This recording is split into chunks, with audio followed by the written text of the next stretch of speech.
Hey guys, welcome to Joseph Crypto. Today I have something more sucky to talk about, basically how I lost $2,000. And I just want to go over how these scams work and what you should look out for if you're going to try to get into the DeFi high yield farm space, whatever it's called. Basically, this was Kong Finance, and I looked into something that someone shared called the Rug Doc. And I sorted by lowest risk. And so this one was low risk, Kong Finance. So I was like, okay, you know what? Like, I'd love to check this out just because it's low risk. And so I put $2,000 in right when it launched. And unfortunately, there were so many red flags, and yet I ignored it. And so in the end, I got rugged. Now, this type of rug is a very soft rug. It's one that is very secretive, you could say, and it's not the normal rug that you would call it. So I want to break down how that happened. But basically, one of the things I want to share is don't trust these sites. Like, just use it as a secondary resource if you want, RugDoc. But you can see that this was very low risk, and you can see that they were actually audited by RugDoc, which is sad because they basically did rug, and I'll go over how that happened. But you can see that Kong was audited by Rug Doctor, and it's verified. Unfortunately, it was an absolute scam. So how did it happen? Basically, if we look at the PooCoin chart, this started with a really high dollar amount. Once this loads,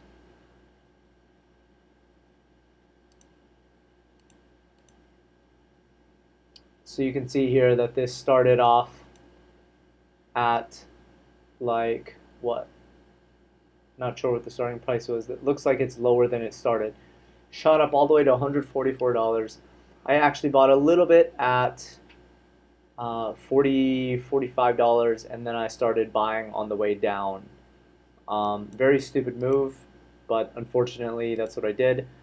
I was thinking like, hey, if the price is dropping this much, people usually panic on these types of things. And so I bought all the way down.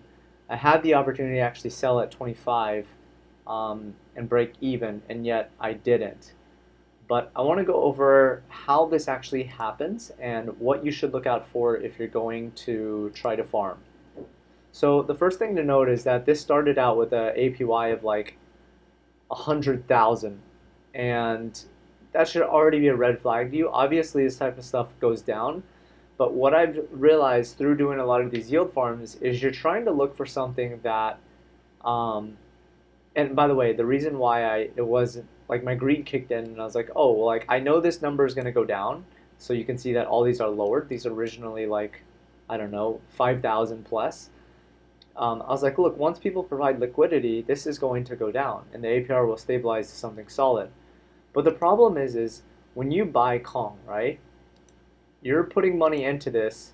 Well, when people do their rewards, what happens, right? This goes out the door. So you can see that you earn Kong on everything. Everything just earns Kong. So how does this work? If everybody's earning Kong, where does the money from Kong come from? Basically from whoever is stupid enough like me to stick liquidity in so that people can pull it out. And that's what you have to know is also how do they make money? They make money through, if you deposit $1,000,000, well, they're going to make $40,000. And you can actually see that if you click on View Master Chief, the main person who owns this, I think this is how this works. Someone correct me if I'm wrong, but you can see they earned all of whatever they have here. If they have cake, dot, bunny, whatever, ADA, it's all here, right? There's your bunny, there's your dot, there's your uni. Where's ADA? There's ADA. So they made off with quite a lot of money from people who provided liquidity, and they basically they didn't do anything, right? Their buyback was, I saw it was like $500 and then $1,000, and unfortunately that's just the way it is. And the other red flag that went on was the admin was like just talking like a 2-year-old. And like I wanted to trust this rug doc, and I think that's what was in the back of my mind. It's like we lie to ourselves a lot in a lot of other ways other than crypto. And I think that's what happened for me is that when I troubleshoot, I'm like, look, I was like, oh, this is safe. I'm just going to trust this. It says it's super low risk. But in the end, what happens is people who put money in, and by the way, before they even launched, they already had liquidity here as well. So they were also earning the initial 100,000 APY, which is why when RugDoc looks, they're like, oh, they don't own a majority of the wallet. Well, they owned very little, yes, but they were farming at like what, 100,000, and they were the only ones allowed to farm at that time. And so they were building up their Kong, and right when this launched, you can see they're slowly selling off their, yes, they don't own a large portion, whatever it is, I don't know what the ratio is. Maybe it's like if you own 30% or less, you're okay, I don't know. But they sold it off, and they also earned mainly through when you deposit, there's a deposit fee. So unfortunately, all the liquidity has dried up. And if you're going to look for a good DeFi project, you should always look for high yield, you should always look for something that doesn't just earn the native token. So if I give an example, right, if we look at Bunny, Pancake Bunny, when you stake and when you buy Bunny, they have the ability to earn something other than Bunny, right? So it gives people incentive, and you can see there's 22 million here, and 24 million here, and 183 million here. So you always want to look for something where when you deposit Cake, you're not just only earning the native token, you're also earning something else. And when you stake their token, you're earning something else. And the reason for this is it gives people incentive who, like, if they have Cake and they make Bunny, they restake it here because they want to earn this really nice APY. That's what you want to look for. And you also want to look for the liquidity in this.